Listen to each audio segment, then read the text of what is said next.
So thanks everyone for coming. This is our workshop on the Rhodes, the Marshall, the Mitchell, and the Gates Cambridge Scholarships.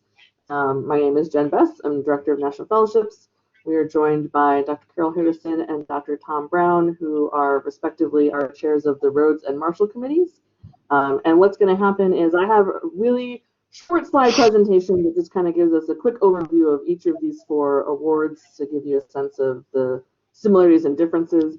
But then really I wanted it to be a conversation with the students who are here. So it looks like Ben and Hannah, we can talk with you more in detail about how to kind of think through and explore, are these good options and good fits for you, and what might you be doing as best next steps for preparing for an application. So we will thank you for, Ben, thank you for taking the survey.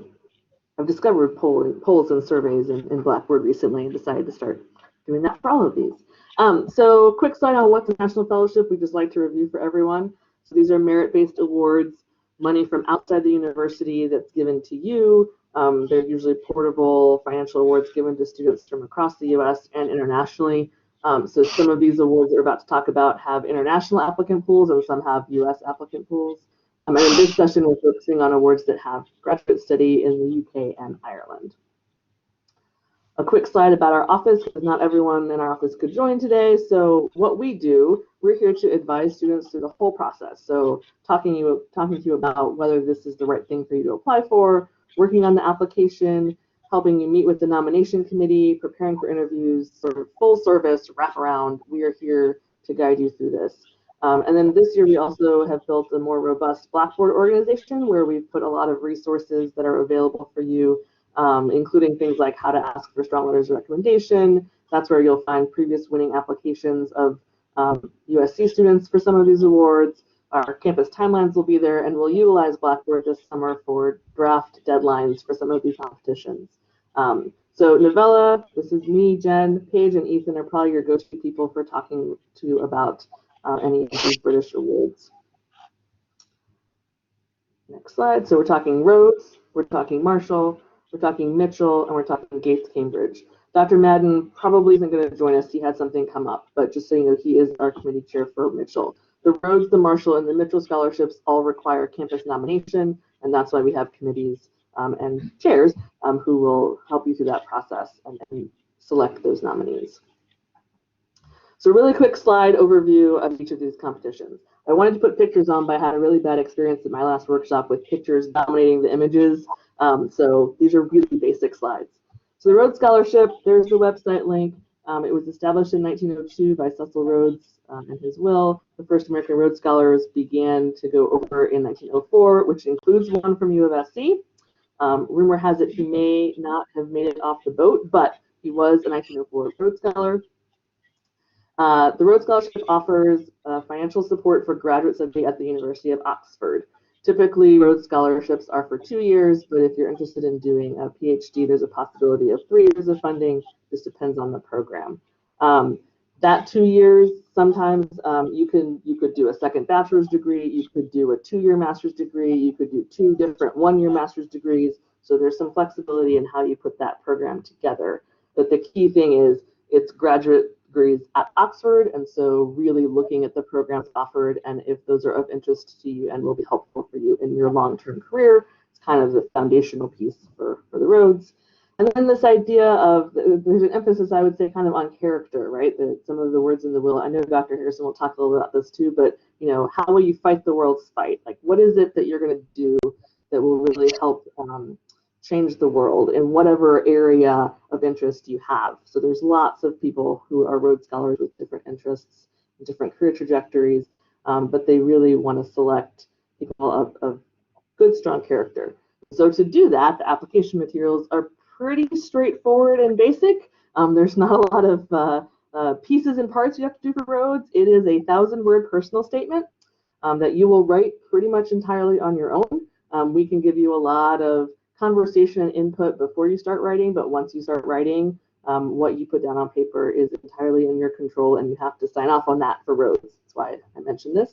It's a 2-page CV, so it's activities and awards. We're happy to help you form format that and talk through all of the things, I usually tell students, start by just putting down on paper everything that you have done, and then we'll help you sort of categorize it and organize it and fit it into 2 pages.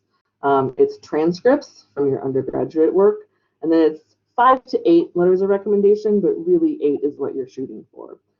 That can be a scary number for a lot of people, so I will reassure you that 4 of those need to come from faculty who have taught you, but the other 4, there is a wide range of people who might be willing to speak on your behalf and give examples and evidence of your service and your leadership and your character from lots of different things. So we really want you to think about those 8 letters as 8 opportunities to have people speak about different facets of you, right? Because you want to give Rhodes as full a picture of you as possible. Our campus nomination process starts in April, which is why we're having this workshop now. Because it's a nominated competition and because we're kind of hands off on the essay, we do have you meet with the committee in April. We have a preliminary application that you would fill out by about April 14th, and that will help us help you think through how to put this application together over the summer. We probably would have a campus deadline in late August, early September, where you would then be interviewed by the committee to determine if you're going to be nominated or not. And then the typical deadline for Rhodes is in the first week of October, like the national deadline. Interviews then are always the weekend before Thanksgiving, and you find out that weekend if you're a Rhodes Scholar. So it's kind of a both long and quick process depending on which piece of it you're looking at. And then I just have a note here. So our most recent Rhodes Scholar was from 2017, Jory Fleming. He's actually back in Columbia. He's working at USC, so he's also available as a great resource.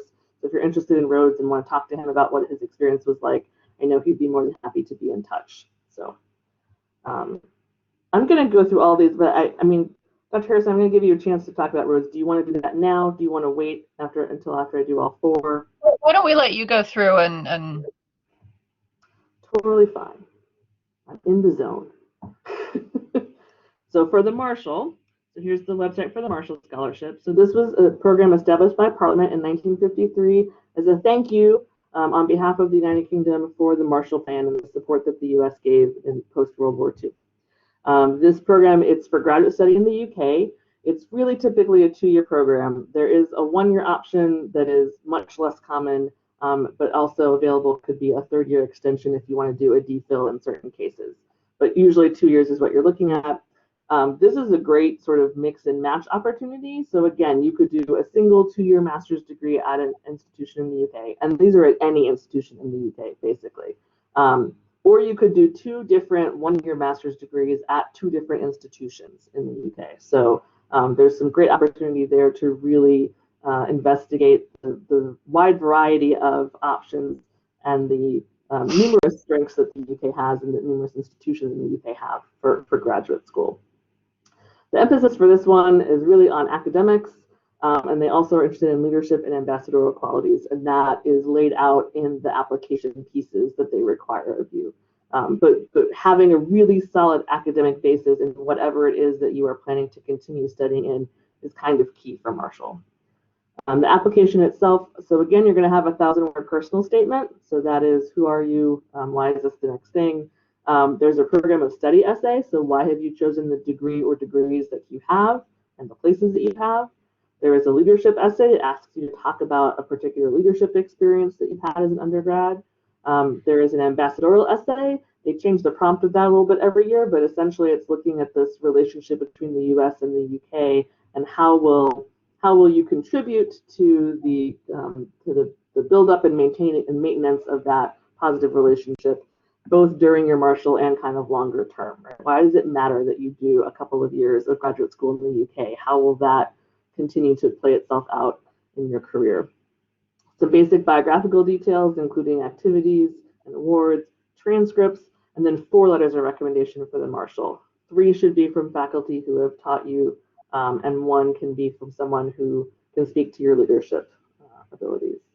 Again, this campus nomination process begins in April. It's very similar to the Rhodes. For the Marshall, we would have deadlines over the summer for different essay drafts because we can help you more with that in a hands-on way. And again, we would do a late August campus deadline. The committee would determine whether or not they wanted to interview you at that point, and then they would interview you for determination for nomination. There's no number of students, there's no limit on the number of students we can nominate. These committees are really looking at your application to see, are you a strong and competitive applicant? Okay. And a brag, so the University of South Carolina is the only South Carolina institution to have had Marshall Scholars, and we've had two. We had one in 2000 and one in 2009. So I think we're due. So hopefully it's going to be one of the two of you on this call. The Mitchell Scholarship. So this is a scholarship for graduate study in Ireland. The inaugural class was in 2001, and it's named after Senator George Mitchell for his role in the Northern Ireland peace process. This is a one-year program to earn a master's degree at any of the Irish universities. I believe there's 9. And so in the application, I think you actually list a couple different options because they're not going to guarantee you getting into the program, but there's lots of good opportunities there. And the Mitchell really has an emphasis on leadership and public service.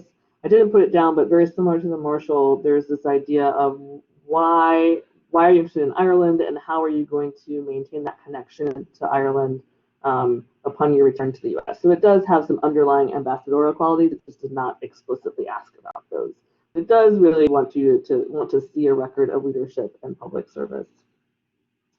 Application materials are some biographical info, another 1,000-word personal statement. I'm sure you're seeing a theme. The degree options I mentioned, transcripts, again, 4 letters of recommendation. Only 2 of those have to be faculty. And then once you've submitted everything by the national deadline, there's also a video component that you submit within like a week, I think, of submitting the online application. They have a series of questions that they just want you to answer. So you just record yourself on their system and send it in. So they want to get a sense of you as a person. This, again, campus nomination process begins in April. It's very similar to the Rhodes and Marshall in that way. I didn't give you all a sense of the numbers for these. So the Rhodes Scholarship, there are 32 Rhodes Scholars from the US every year, but there are also Rhodes Scholars from other countries around the world. None as big as the 32 from the US. The Marshall, I think they're saying right now like up to 50. In general, it's usually 35 to 40 Marshall Scholars. The funding kind of varies from year to year, but that's what you're looking at for Marshall. Mitchell is a lot smaller. Mitchell is 8 to 12 scholars every year from the US. So just keep those numbers in mind. And finally, the Gates Cambridge, which is a little bit different than the other 3 in that it does not require nomination, but because it is a very prestigious award for graduate study to Cambridge, we include it in this workshop. So this was started in 2000. It's funded by the Gates Foundation. Bill and Melinda, I think, are co-chairs of one of their committees. This funds a graduate degree at Cambridge, which sounds super exciting, but I really want to flag for you that they have an extremely strong preference for PhDs, DPhils, or 2-year master's degrees. They want students to be in the UK for longer than a year. And that comes through in the number of awards that they're giving for each type of degree. Right now, I think they're giving out about 25 Gates scholarships to US citizens. The whole program, there's I think 88 Gates Scholars per year. So this is an international award. There's 2 different competitions. There's a US competition and there's an international competition. Of the 25, 2/3 of those are going to PhD students and the other third are going to 2-year master's students. So keep that in mind as you're looking at Cambridge and degree options. We have had 2 Gates Scholars from USC and both actually have done DPhils. So that's just anecdotal, but heads up. The catchphrase for Gates is they're looking for people who have a commitment to improving the lives of others. So how you do that varies wildly. So our 2 Gates Scholars have both just happened to be in kind of the chemical engineering world. I knew a Gates Scholar who did Persian poetry, right? So it just really, it's about why what you study is important and how you plan to use it to improve the lives of others. The application for this is also a little different. It is a straight up graduate school application to Cambridge for whatever degree program you've chosen. If you do a DPhil, then you also have to do a research proposal as part of that application. And you literally check a box that says, consider me for Gates funding, and then you submit an additional letter of recommendation and a 500-word essay about how you fit into the Gates Scholars world. So there's no campus nomination process. We are more than happy to help and encourage you to seek our help in doing this application. The overall national deadline for Gates is usually in early to mid-October. It's not currently set yet. So those are the 4. This was my list of questions that I thought we might want to discuss big picture, but we don't have to discuss these. But just to think about what the purpose and goal of applying for these fellowships is, thinking about timing, right? Because I didn't talk about age restrictions on any of these. You know, the Rhodes, you have to be under 24. The Marshall has to be within 2 years of earning your bachelor's degree. The Gates doesn't really have one, and the Mitchell, I believe you have to be under 30.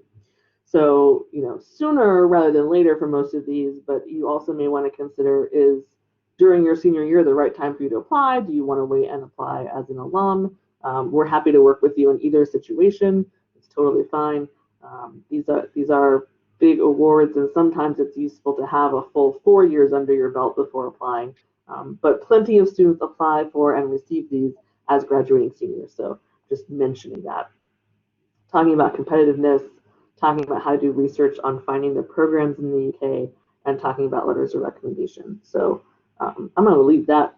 I'm actually going to take the slides down so we actually see who we're talking to, because especially with such a small group, I think that would be more beneficial than you looking at my really boring slide. So let me figure out how to stop this. There we go. So Ben and Hannah, if you could put your cameras on, if that's okay. If you can't, that's fine, but otherwise you're going to be seeing like blank screens of other staff members.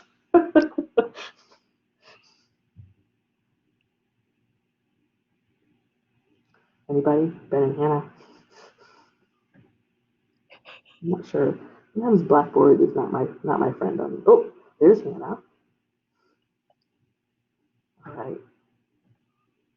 Well, Ben, we'll let you join when you have a chance. Let's just do that. So Hannah, let me introduce you to Dr. Harrison and Dr. Brown. So maybe we'll start. So Dr. Harrison, might want to talk a little bit about the Rhodes, and maybe what they're looking for, what they're about, or what you think a student should know about the Rhodes. Sure. So the Rhodes Scholarship is a really old scholarship. Like Jen said, it's the product of Cecil Rhodes' will, and he died in 1902, 1903, and he was British imperialist extraordinaire. And he imagined his scholarship as creating a cohort of British imperialists, basically. He imagined his scholarship as training a future generation of men to govern the British Empire. The scholarship is still basically governed by the terms of his will, although they have been significantly reinterpreted since his death at the beginning of the 20th century. So what you want to do as you think about applying for the scholarship is read his will, and then think about what the terms of his will might mean to you. Now, the most obvious ways in which the will has been reinterpreted is that it includes women now. There were no Rhodes Scholar women until the 1970s. It's also now a much more international scholarship than it was. In particular, it has a more significant presence on the African continent, which is a recognition of Rhodes's own role in creating British Imperial South Africa. But the will itself refers to, for instance, academic excellence, but it also says that Rhodes Scholars must not be, and this is Rhodes's own term, mere bookworms. And it refers, as Jen said, to men who would fight the world's fight. It also demands of Rhodes Scholars that they must show physical vigor. And there is a long tradition of football playing Rhodes Scholars, although that hasn't been the case in recent decades so much. But what I'd say for you, if you're thinking about applying, is that your opportunity now is, or your task now, and your opportunity is to think about what these things mean to you today. right? I can tell you a lot about what they meant to Cecil Rhodes in 1902, but they should, and I hope they do, mean very different things to us today. So, what is it that you are not a mere bookworm? What is the world's fight as far as you're concerned, or at least which part of the world's fight do you have something to contribute to? And how do you imagine doing it? Which is not to say that you have to have your 10-year plan for, how you'll resolve climate change in the next decade, but some sense of where you see the world's priorities and where you see your abilities meshing. And then the physical vigor part, again, nobody necessarily expects you to play varsity football, but think about what it means to have, as it were, a sound mind and a sound body.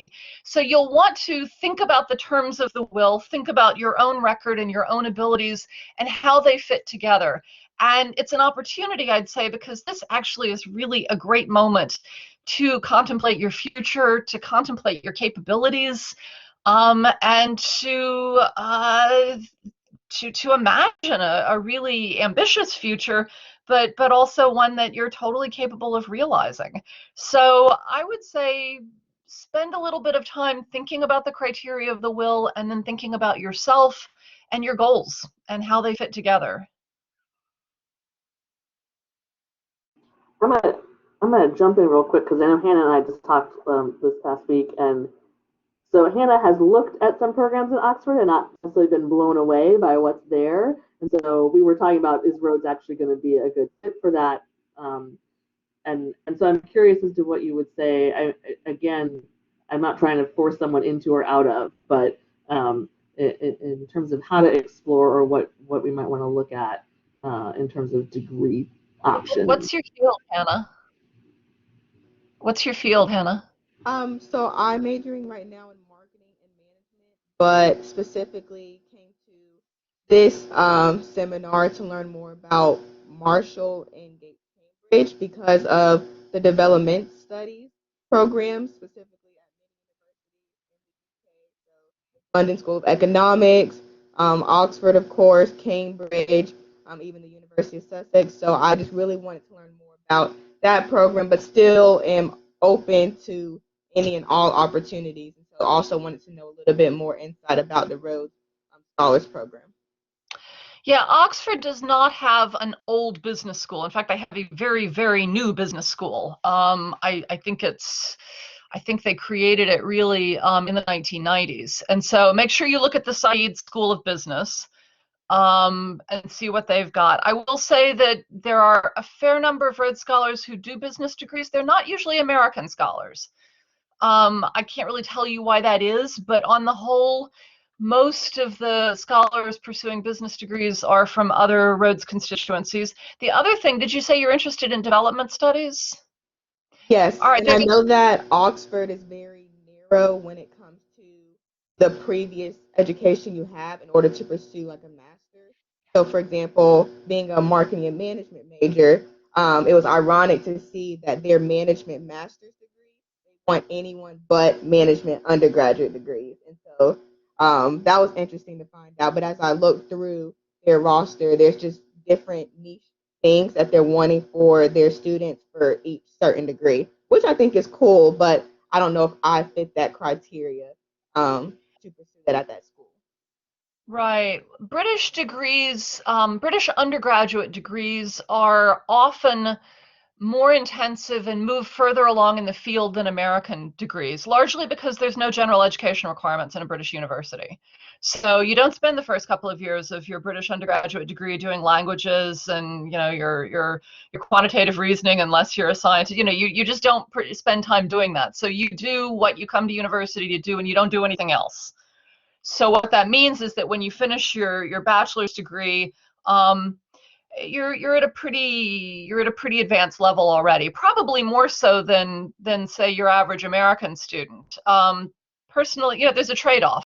I personally like the American system where you acquire a little bit of breadth, right? You don't just give up on other subjects when you graduate from high school, but it does mean that it's good that you're paying attention to fit, because that is important. And I shouldn't trample all over Tom's time. There's plenty of time, but we'll transition now. So Dr. Brown, you want to chat a little bit about the Marshall for us? Well, the Rhodes Scholarship, as Dr. Harrison described, is the last years of Queen Victoria. The Marshall Scholarship is the first years of Queen Elizabeth. And it's the British Empire at a very different stage. If you've watched any of these television programs about Queen Victoria and Queen Elizabeth, the Rhodes Scholarship is about, it's a private benefaction of someone who wants to create a global elite to run this empire that the sun never set on. But the Marshall is after the sun had set on the British Empire and is much more about cultivating a special relationship with the United States specifically. And it is not housed exclusively at Oxford in the way that the Rhodes Scholarship is. It is an actual government program. It is an important diplomatic initiative administered by the government in Great Britain. And its constituents include all the institutions of higher education, basically, in Great Britain. And so that makes the process very different, very, very different.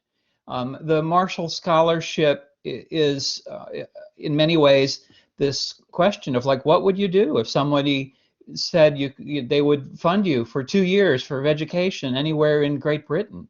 Where would you benefit? What would you fit into well? And Great Britain has, to a much greater degree than the United States, a huge market, academic market in master's degrees, particularly one-year master's degrees, which is a bit of a rarity in the United States, I think, the one-year master's degree. But there are tons of them in England. And many applications, I would say almost all the applications, wouldn't you say, Jen, involve people going into 2 different programs, often at 2 different universities, and saying I'd spend year 1 here and year 2 here, maybe at the same school, but often at 2 different schools. So it is a big project in deciding how one could benefit from, contribute to the British educational system in a very broad sense. So I guess that would be my overview. Awesome. Hannah or Ben, do you have any questions following those? I'm gonna. I will. Specifically for Marshall, the Marshall scholars. Am I breaking up? Sorry. A little bit, yeah. You kind of fade in and out a little bit, yeah. Closer. If I break up too much, I can just email after this. But I have a question about specifically because it's a very broad program, the Marshall Scholars Program. If you know that you're passionate about like development studies programs and even how would you go about that as far as the best solution to should you apply to multiple schools for development studies and then they choose where you go, or is it like a working relationship with the institution, or it's like you get into some and then you work with Marshall? Does that make sense? Well, in the application, you're going to get to have a first choice and a second choice, and a first year and a second year. So you might wind up identifying as many as 4 different degree programs that you're expressing interest in. And a significant part of the application is in some ways a bit of an exam in how well have you researched the programs that are available and demonstrated that they fit into your vision of where you want to go in life, right? It's all about where you want to go and that you have constructed a good argument that the Marshall ought to help you get there. So as in graduate programs of all kinds, a lot of that is about who is there, who teaches in that program, and what is it about that program, often about some particular scholar's work, that makes it the right program for you to participate in. So it is definitely an application process that involves doing a little homework in a very beneficial way. that often involves having these really helpful conversations with your mentors in your field, in terms of like, who are some scholars that I really ought to know about, which tends to open up a whole world of, what kind of scholarship should I know about in these, developmental studies, and what kinds of books should I be reading and articles should I be reading, to get to where I want to be. Does that help? Yes, and do you have any advice as far as how to go about that? So researching, learning more about scholars, how to network with different individuals. I know that there's an upcoming deadline in April that I also want to ask about, but how would you recommend going about or starting that process? It's important to keep in mind that professors love to talk about this kind of thing, right? This is a chance to talk about what they do. And so there are lots of professors that you may not have had much contact with before, but if this is what they do, then they will know something about this world, and they will be delighted to talk to you. I know, just off the top of my head, I think of the Africanist in our own department who knows a great deal about development studies in the world that he studies. He would be a terrific resource for someone who's interested in that part of the world. And the same is going to be true in a variety of other departments. The same is going to be true in economics and political science and sociology and whatnot. So the faculty is eager to help, I would say, and you shouldn't hesitate to write to somebody cold and say, this is why I'm interested in this, because it's a topic they'll be glad to write back to you about. And I can try and address a couple of the procedural questions that you had in terms of the April 14th deadline. The preliminary application is really your chance to tell us what you've learned up to that point and what your thoughts are going into the summer. It is not anything written in stone. You can still change the programs you're looking at. We just want to kind of see that you've started the process. So most of the questions are either about you and your experiences to think through, and or looking ahead, like what have you explored, who might you ask for recommendation letters, things like that. It's just meant to get you started. So you're not writing essays, you're not doing drafts of the Marshall yet. You don't have to have your programs chosen, and that kind of thing. So wanted to reassure you about that. I think part of your question for Dr. Brown about the grad programs and like getting into the schools and things like that. So Marshall asks for you to have a first choice and a second choice for both years because they can't guarantee that you get in, because you will still have to apply to the actual UK institution, right? You have to pass their admissions criteria. But the Marshall process, the decisions come early enough that once you would be named a Marshall Scholar, they would work with you on those applications and help you in that process to kind of help smooth the way for you. So you're not applying for the institutions on your own. You would be with the help of the Marshall Scholarship. They can put in a good word for you, but they can't make it happen. You have to actually go through the admissions process. So there's that. I do want to flag for you, I did find a resource. The Marshall website, they redid it a couple years ago, and so they now have a web page where you can type in like international development, and it'll pull up a list of all of the UK institutions that are eligible for Marshall that offer that degree, and you can kind of go through and see. So they used to have a ranking stage. They don't have a rankings anymore, but that is one easy place to go to start doing some of that exploration. And then I've recently discovered a lot of our students don't know that this exists on the university website here. We have a faculty expertise database. So, if you don't know who to talk to about development, you could go to that website, and I'll send it to you afterwards. And you could put in development and just see who comes up. And, you might have to weed through a few things because it's an inclusive search engine, but that's another way.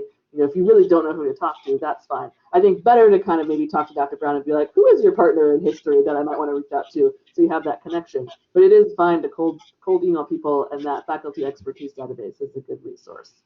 So.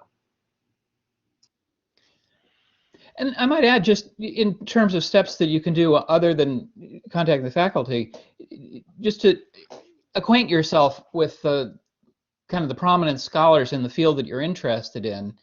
A tremendous resource for that is going to be trying to identify what the leading publications in that field are, particularly journals. Dr. Harrison probably be a better person to talk about this than me, but if you can identify this is an important journal in this field, then you could find out, well, who's on the board of editors of that journal?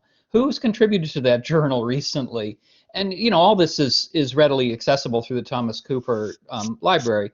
And you could spend just a few minutes with a journal and develop a pretty good profile of who are some important figures in a field who are located in the UK. So you know what journal you should be looking at.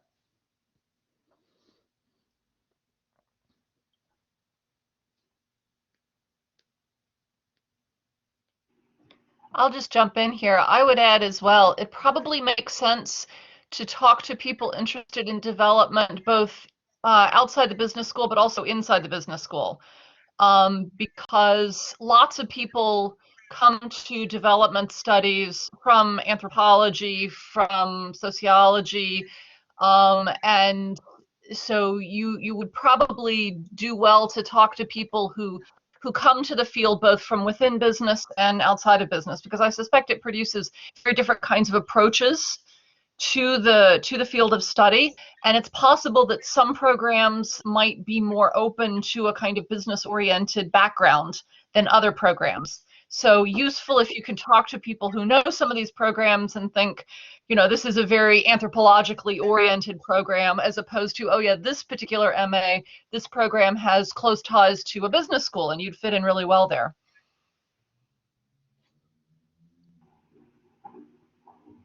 That's really great advice. I'm glad I'm recording this so that we Writing all of this down. Good. Do you have other questions, Hannah? And then Ben, I haven't forgotten about you. So Ben, if you have questions and want to either join us or type in the chat, that's totally fine.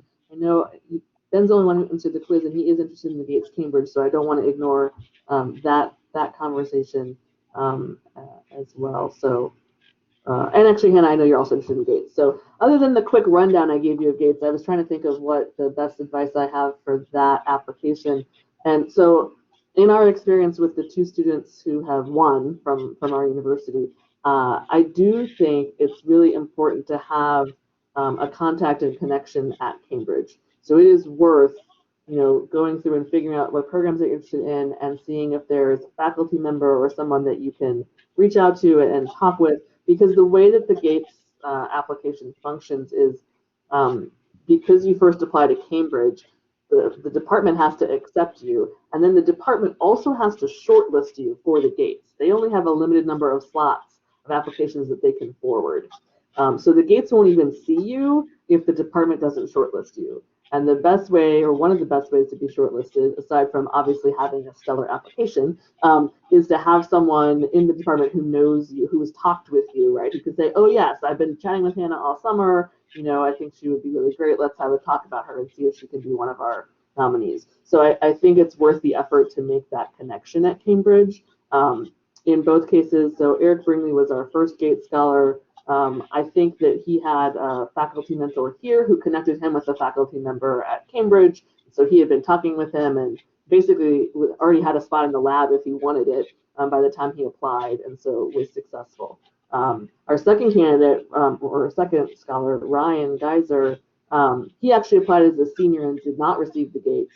He was a biomedical engineering student and applied for another scholarship called the Whitaker, which supported study abroad for biomedical engineering students, which no longer exists, but he won it. And so he did apply to Cambridge, and he had gotten accepted to Cambridge. So he used the Whitaker for his first year. And while at Cambridge his first year, his department encouraged him to reapply for the Gates, actually in the international pool.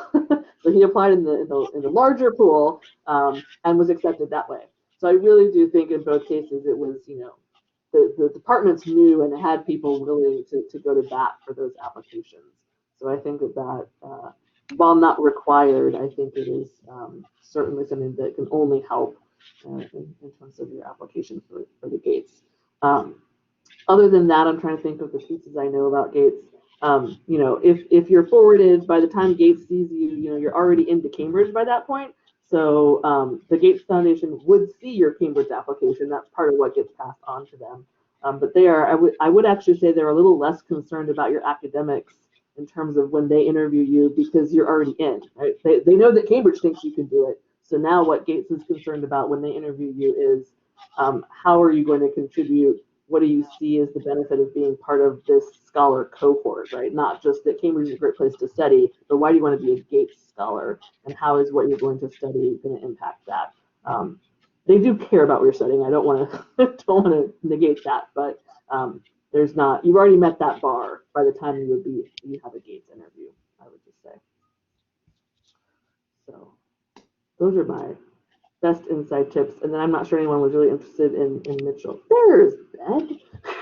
Yeah, I just wanted to keep listening. But one thing I wanted to clarify, so it seems to me like the Gates, a few things, is it out of all the ones we talked about, it's the most supportive or most useful for a PhD program rather than a master's, and that it had the least focus on the community service aspect, although I know you talked about how you want to help the world. So I just kind of wanted to clarify those differences to the other ones. Sure. So, I mean, I'll go first, and Carol and Tom, if you want to chime in from what you know. So, it's not that Rhodes and Marshall are unfriendly to PhDs or DPhils. I mean, that's absolutely an option for both Rhodes and Marshall. The difference with Gates is kind of emphasizing it, right? So it's less of the norm for Rhodes and Marshall and more of the preference for Gates. That would be a key component. And then in terms of the community service, I mean, what I didn't talk about with Gates is what their 4 criteria are. So it's it's your academic excellence, it's the fit with the program, it's your commitment to the lives of others, and I can't remember what the 4th one is off the top of my head, but they are still concerned about you sort of big picture wise. I mean, the essay that you write for Gates, that 500-word essay, is how do you fit the 4 criteria that they have. And the extra letter of recommendation that you submit is in many ways a character reference. It does not have to be from faculty who taught you, because again, you had to apply to Cambridge, so those recommendation letters were academically focused. Gates wants to know a little bit more about you. I think that Ryan's Gates letter was a faculty member, but I know that Eric's Gates letter was actually from Ashley Schreier in the Office of Undergraduate Research, because he had been an OUR ambassador, right, and encouraging students to do research, and so she was able to talk about how he served the community in that regard, and really supported students and encouraged them to pursue research. And so there's a wide range there. But I'll let Dr. Harrison or Dr. Brown chime in while I go pull up what the 4 criteria are for Gates, so I can better answer that question. Well, Rhodes Scholars do DPhils. I mean, that's perfectly reasonable. You can do a DPhil at Oxford. That's how I did my DPhil.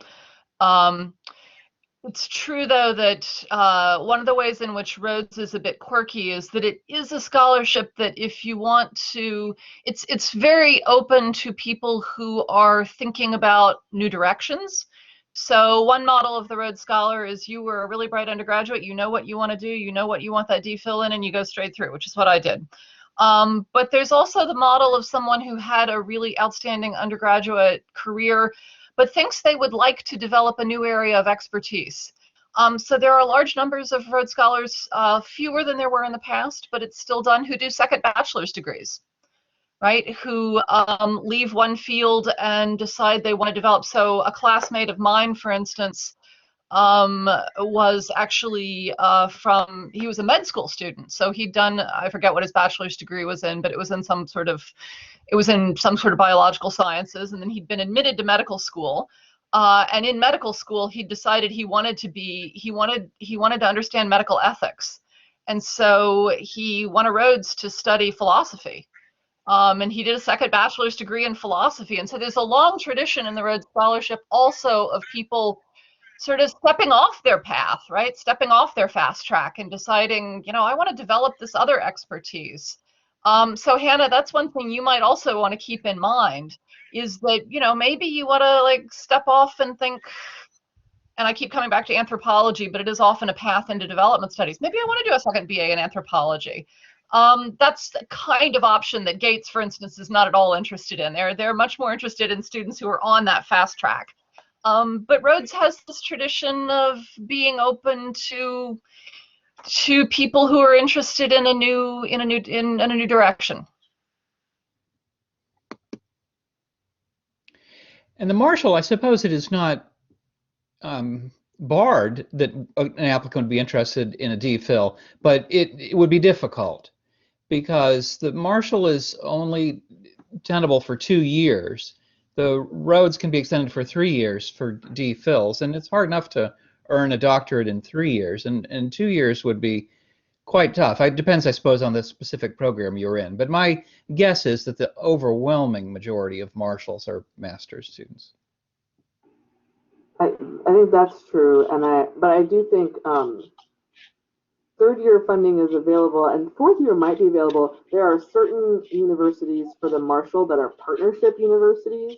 And I'm the benefit sorry. of Okay. those is they have a little bit of extra funding if you want to go down the DPhil pathway. So there are some ways to maximize it, but yes, I do think it's still true that I think most Marshall scholars are doing master's degrees.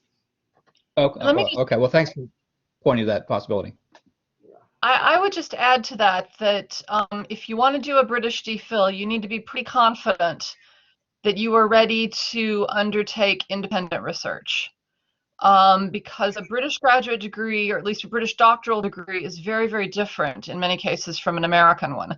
So, you don't do a couple of years of coursework and seminars and then take comps and then start your research. Finishing on time means finishing in 3 years. So there's a lot to be said for maybe doing a master's or 2 masters in the UK with a Marshall and then coming back to a US graduate doctoral program or to a British doctoral program or somewhere else in the world. But the expectations that you are ready to jump into an independent research project are pretty high. What is your field, Ben? I'm a physics and math major, planning to try to get a PhD in physics. It's Great. Yeah, but that is cool about going other ways. I didn't realize that for the Rhodes. Yeah, there's some lots of interesting options. I did just pull up Gates. So the 4 things you have to address in your essay are academic excellence, the reasons for your choice of course of study, the commitment to improving the lives of others, and the capacity for leadership. So you have to address those 4 in the essay. And for both of these, I would say, I would remind you that leadership comes in lots of different styles and does not necessarily require you to, certainly, not necessarily, does not require like a title, right? It's like, talk about an experience where you demonstrated leadership. You don't have to be president of an organization. If you are, that's great. What can you show for it, for having been president, that kind of thing. But they're really interested in how you have demonstrated a capacity for leadership, all of these. So just want to update you all on that. It's a I don't know how common it is, but Oxford has a fairly famous BA in philosophy and physics, which it's a joint program in philosophy of science and actual physics, which is an interesting combination. Don't know if you're inclined that way, but you could have a look. Again, Yeah, it wouldn't be. Sorry? I was philosophy minor, but now it's iffy if I'm gonna finish all 3. So that is definitely interesting. Yeah, have a look at it. One follow-up question I had, maybe it's like dependent on the recommenders, but for that extra Gates recommender that is supposed to show leadership, is it then maybe better to have somebody outside of faculty, or it really just depends? I think it's up to you. Gates does not stipulate that it has to be a leadership letter. It certainly can be. But it kind of, so I would, as I said with the Rhodes, right? I mean, your letters of recommendation are an opportunity to have people speak on your behalf, to kind of flesh you out and talk about different aspects of you. So I think in that regard, it can be, for Gates, it can be useful to have someone who speaks more to maybe your leadership experience. But there's nothing wrong with, if you are an absolutely excellent, physics and math student, and you've got people who can talk about sort of different things you've done within that, that's totally fine. So it's just that's part of our ongoing conversation with you. Probably would just be to sit down and say, you know, who's available, right? Who do you have as options, and what kind of selection of letters can you put together that would show the broadest range of you and your areas of expertise. Mm-hmm. Good questions. Oops, I have a question. Oh, didn't have to wait. Okay. Other questions? 3:52. You have a captive audience here. This is a rare opportunity to ask those questions. Oh, I will, and maybe if anyone wants to say something, I'm going to pull up. I do have one slide that's got like best next steps for you all, so I might pull that up if my computer behaves. Maybe it's been grouchy. There we go. So, right, as we mentioned, right, this exploring the different graduate offerings at UK and Irish institutions. I'm happy to share that link to the Marshall website for you if you all want to. Definitely make an appointment to come talk with one of us about these. Probably Novella or I would be your best bet in terms of availability and just these particular awards. Please feel free to schedule a meeting with Dr. Harrison and Dr. Brown, both. And then that intent to apply form, that's a short form. That's just saying like, here's my name and here are the ones I think I'm interested in. Once you fill that out, then we'll give you the link to the preliminary application for the British scholarships. That's a single document. So whatever mixing and matching you want to do amongst all these 4 awards is covered by that one preliminary application. There's not a separate one for the Rhodes or the Marshall or the Mitchell. And then because most of this work takes place over the summer, you really want to talk with your recommenders before you leave for the semester. And we would arrange meetings for you with the Rhodes or Marshall committees before the end of April if either of those is on your list. So, and then we'll give you some deadlines over the summer. But those are some good next steps for you. I'm going to stop this again. Maybe. I think I use too many different online systems now, and I can't remember which one is which between Blackboard and Zoom and Teams. So thank you for your patience. So, any final questions or final thoughts? I'm excited for you guys to explore. My final, yeah, I'm sorry, just final comment. I not realize this is something that the program points out all the time, but I'll just reinforce it. We've had 2 winners of the Marshall Scholarship in the last 20 years, but we've had a lot of really successful outcomes. People have gone on, participating in the application process has, I think, helped people go in a lot of good directions. So it is a madly competitive enterprise, as the Rhodes is, but people achieve success in a variety of ways aside from receiving the scholarship. And I'll just follow up on that. They achieve success in really quite concrete ways, Yes. because the whole process of thinking through what do I think the world's fight is? What are my abilities that will allow me to contribute to it? Thinking through those questions and putting this reflection on paper and talking to your mentors and talking to the committee helps you hone these ideas.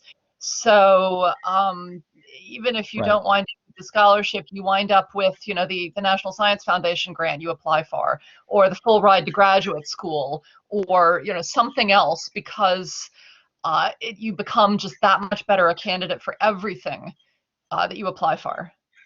And that happens all the time. It really does. That people wind up with good concrete results, having thought about what program would be best for them, having written several essays about putting themselves forward as well as possible. So yeah, we totally celebrate the students who wind up with the full ride to their graduate program, who get into the top law school they really wanted. That's always great news, and it is a product of this process. Even if you don't wind up with a Rhodes or a Marshall or something like that, we still are delighted about it. Thank you both for mentioning that. I appreciate it. I should have remembered to say it too, but I think it's even better coming from both of you on those committees because it is. We have a folder in office of positive non-fellowship outcomes, right? So all of these things that have happened to students because they went through a process. And I think really one of the huge benefits of going through any of these applications, aside from sitting down and thinking these through, is actually the timing of it. I mean, you're ahead of the curve thinking about that thing now and answering and wrestling with those questions so that when you then are applying just on your regular typical path, right, of applying to grad schools, you've already got a whole bank of thoughts and writings and recommendations and all of this that you can pull from that will just make you that much stronger for those awards. So it is not wasted time if you feel like one of these is for you and you want to go for it. So I strongly recommend that.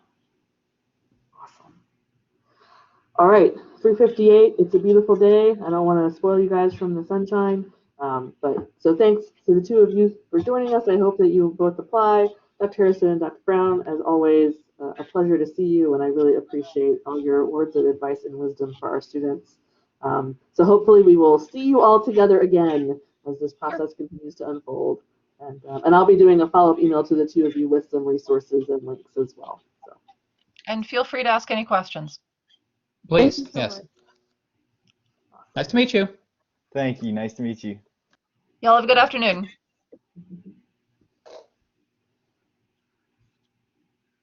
I don't know how to stop it.